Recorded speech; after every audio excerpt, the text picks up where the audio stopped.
proceed with the second part and solve it. 4 square root of 3 x plus 4 equals to 0. Here what is a? A is 3. What is b? अगर यहां पर minus का sign है तो वो हमें लेना होता है. b equals to -4 square root of 3. x का जो कोफिशिएंट है that is b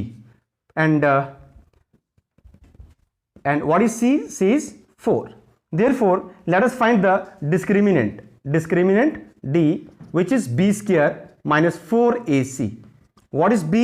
-4 square root of 3 whole square minus 4 into what is a? 3. And what is c? 4. See this one.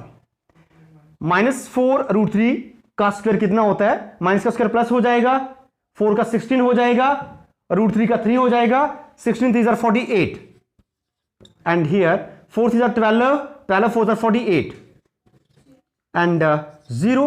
ये एक इंटरेस्टिंग केस होता है जब भी किसी क्वाड्रेटिक इक्वेशन का डिस्क्रिमिनेंट 0 आ जाता है.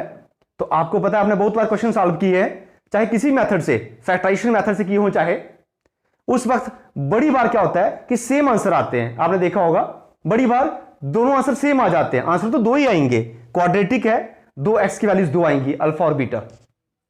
तो अभी हमें इससे यह पता चल जाता है कि जो दो आंसर आने वाले हैं वो सेम है. बड़ी बार जैसे आपने x equal to 1/4, x equal to 1/4, x equal to 1/10, x equal to 1/10. जैसे लास्ट यस्टरडे आपने ऐसा किया था तो आपके सेम आंसर आए थे. वो इस प्रकार के क्वेश्चन होते हैं जिनका डिस्क्रिमिनेंट 0 के बराबर होता है. Their roots are repeated. उनके रूट्स क्या होते हैं? रिपीटेड होते हैं या सेम रूट्स होते हैं. एंड देयरफॉर हम क्या लिखेंगे? नेचर ऑफ रूट्स है ना, हम लिखेंगे रियल एंड, सिंपली आप रियल लिख सकते हैं, लेकिन यदि आपको स्पेशल कुछ पता है, रियल एंड रिपीटेड, तो ये इंडिकेशन है एक तो वो रियल है, दूसरा रिपीटेड भी होंगे. Roots exist, real and repeated roots exist. हमें पता चल गया कि रियल एंड रिपीटेड रूट्स जो है वो एग्जिस्ट इसके करते हैं. ओके, अब उसने क्या कहा था? उन्होंने बोला फाइंड देम, उनको फाइंड करें. तो ये तो नहीं कहा कि कौन सा मेथड अप्लाई करें. तो आप चाहो तो इसको मिड टर्म स्प्लिटिंग से कर सकते हैं, मिड टर्म स्प्लिटिंग से भी कर सकते हैं, लेकिन ये एक स्पेशल फार्मूला है, क्वाड्रेटिक फार्मूला, उसका यूज करते हुए कर सकते हैं. वो क्या होता है मैं लिखूंगा. नाउ उसने बोला था find them, if the roots real roots exist then find them. Now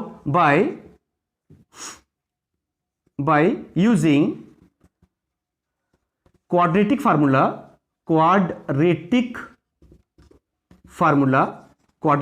क्या होता है? क्वाड्रेटिक फार्मूला होता है, देखिए आप लिखते थे x की वैल्यूज 2 आती थी आपकी, x equals to -b plus minus square root of discriminant upon twice of a. यहां पर दो वैल्यूज है, -b plus minus square root of discriminant upon twice of a. आप इसको कैसे लिख सकते हैं? ध्यान से देखिए, -b plus square root of discriminant upon twice of a, comma -b minus square root of discriminant upon twice of a. दो वैल्यूज हैं जिनको साइमल्टेनियसली लिख दिया जाता है. कंप्लीटिंग द स्क्वायर्स मेथड से, जो इस वक्त नहीं है, अभी आपके सिलेबस से डिलीटेड है, उससे इसको डिराइव किया जाता है कि भाई ये क्यों आया. ये दो रूट्स होते हैं जो हम लिखते हैं ax square plus bx plus c equals to 0. जो जनरल फॉर्मेट होता है ax square plus bx plus c equal to 0, ये जनरल क्वाड्रेटिक इक्वेशन है. इसके जिस प्रकार से सभी के दो वैल्यूज होते हैं, इस प्रकार से इसके भी दो वैल्यूज होते हैं, तभी तो इनके दो वैल्यूज होते हैं, रूट्स होते हैं. तो वो रूट्स ये जो निकला ना, ये निकाल के देता है. ये जो एक्सप्रेशन है, इक्वेशन है, इसके रूट्स ये आते हैं. जैसे अभी हमने इसको सॉल्व किया, जैसे किसी भी इक्वेशन को सॉल्व करते हैं तो दो आंसर आते हैं ना नीचे x के, तो इसको सॉल्व करेंगे तो ये दो आंसर आएंगे. मैं आपको ये बताऊंगा कैसे आएंगे. एंड फिलहाल हम इसे सॉल्व कर रहे हैं. भी इसके दो रूट्स बताने क्या हैं. हमें पता चल चुका है रियल रूट्स हैं इसके, रिपीटेड होंगे, अभी आप देखेंगे, परंतु वो क्या है, ये आपको होता है क्वाड्रेटिक फार्मूला. इससे कैसे निकलती है चीजें देखिए. So for this question x equals to -b. What is b? -4 √3. See here -4√3 plus minus square root of discriminant. यदि आपने ऐसे थोड़ा सॉल्वेशन किया है, पहले से डिस्क्रिमिनेंट निकाल के रखा हुआ है, तो मजे की बात है, सीधे आप इसको यहां पे भर लो। और यदि नहीं किया हुआ तो यहां पे डी की जगह पे b² - 4ac लिखते हैं। उसे थोड़ा सा कॉम्प्लिकेटेड सा लगता है यार, बहुत बड़ा एक्सप्रेशन है, लेकिन इससे क्या है, -b plus minus square root of d upon twice of a। And यहां पे भर दीजिए 0 आप, और नीचे लिख दीजिए twice of a। What is a? Coefficient of x², this is 3, and minus gets plus 4√3। मैं आपसे एक बात यहां पे करूंगा, अपॉन 6। एक बात करूंगा कि भाई आप क्वाड्रेटिक इक्वेशन जो चैप्टर पढ़ रहे हैं, इस चैप्टर में आप इस प्लस माइनस 0 को मत छोड़ना। अलबत्ता कहीं भी 0 प्लस हो या माइनस हो कोई फर्क नहीं पड़ता, मल्टीप्लाई हो तो फर्क पड़ता है, 0 हो जाती है चीजें, मल्टीप्लाई से 0 हो जाता है सारा कुछ। लेकिन यहां पे मैं आपसे कहता हूं कि प्लस माइनस को मत छोड़ देना, क्योंकि अगर आपने प्लस माइनस को छोड़ दिया ना तो आपका आंसर तो ऐसे दिखेगा, x इक्वल टू जो भी होगा 2 सेकंड में वही आंसर आ जाएगा। एक आप बोलेंगे यार 2 थे, क्वाड्रेटिक था, ये 2 आंसर दिखने चाहिए थे, थोड़ा सा कंफ्यूज हो जाएंगे। इसलिए आप इसको मत छोड़ो, आप इसको लिख के रखो, समझो कि ये कोई वैल्यूएबल चीज है।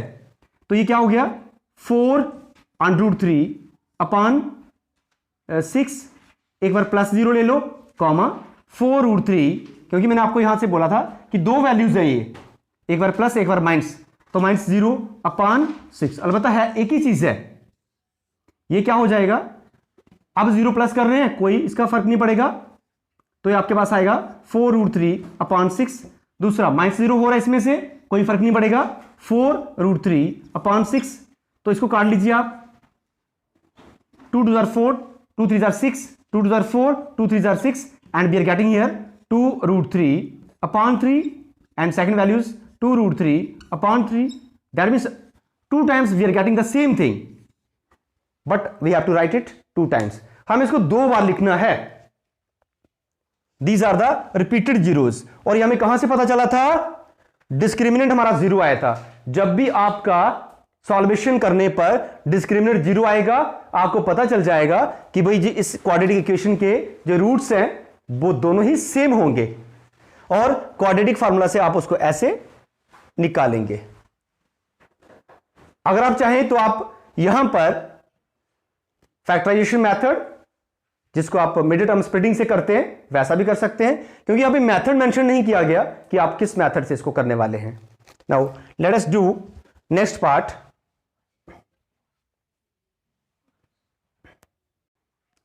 Okay, let us see next part, third part. Here we have a equals to 2, b equals to -6, and c equals to 3. Here discriminant क्या फॉर्मूला होता है, b² - 4ac. What is b?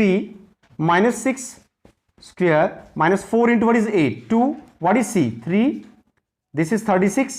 -4 2s are 8, 3s are 24, and we are getting 12. हमारे पास यहाँ पे discriminant जो है वो कितना आया, 12, विच इज ग्रेटर देन 0। यानी कि हमारा इस क्वेश्चन में, इस क्वाड्रेटिक इक्वेशन के लिए जो डिस्क्रिमिनेंट है वो 0 से क्या है, ग्रेटर है। और जब डिस्क्रिमिनेंट 0 से ग्रेटर होता है, therefore a real and distinct roots exist. Distinct होता है डिफरेंट, जिस प्रकार से इसके रूट्स रियल होंगे और साथ में डिस्टिंक्ट भी होंगे, दैट मीन जो एस के आंसर आएंगे वो दोनों डिफरेंट आएंगे, रियल नंबर्स होंगे। उनको फाइंड करने के लिए हम क्वाड्रेटिक फार्मूला का यूज करते हैं। To find them use quadratic formula. Quadratic formula, what is it, x equals to -b plus minus square root of discriminant upon twice of a minus b। What is b? -6। यहां पे confusion होता है बच्चों को कि 2 बार minus वो नहीं लिखते हैं, एक ही बार लिखते हैं। प्लस माइनस, यदि b के साथ माइनस है वो उसका अपना माइनस है, और जो फॉर्मूला का माइनस है वो भी आएगा। Plus minus square root of discriminant is 12 upon twice of a। What is a? a is 2, so this becomes 6 plus square root of 12 upon 2 to the 4, and second one is 6 minus square root of 12 upon 4. Here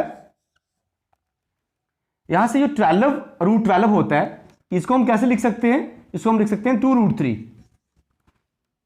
12 को, square root of 12 को हम लिख सकते हैं 2 root 3। आपको पता है क्यों लिख सकते हैं? 6 प्लस रूट 12 को मैं लिखा 2 root 3 upon 4, comma 6 minus 2 root 3 लिखा इसको मैंने, और नीचे लिख दिया 4। यहां पर मैंने 2 कॉमन ले लिया और रह गया मेरे पास 3 प्लस रूट 3 अपॉन 4। यहां से मैंने क्या किया, 2 कॉमन ले लिया और रह गया 3 माइनस रूट 3 अपॉन 4। कट कर दीजिए 2, इसे भी कट कर दीजिए 2, and we have 2 values, 3 plus root 3 upon 2, comma 3 minus root 3 upon 2। तो दोनों ही आपके पास 2 डिस्टिंक्ट रूट्स जो हैं वो आ गए। एक को आप अल्फा कह सकते हैं, दूसरे को beta.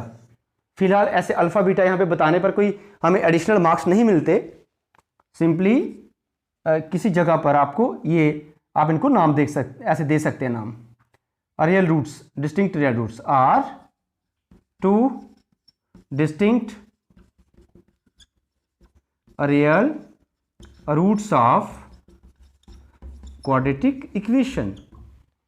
This way, by making use of the discriminant, you can just know the nature of the roots of the given quadratic equation.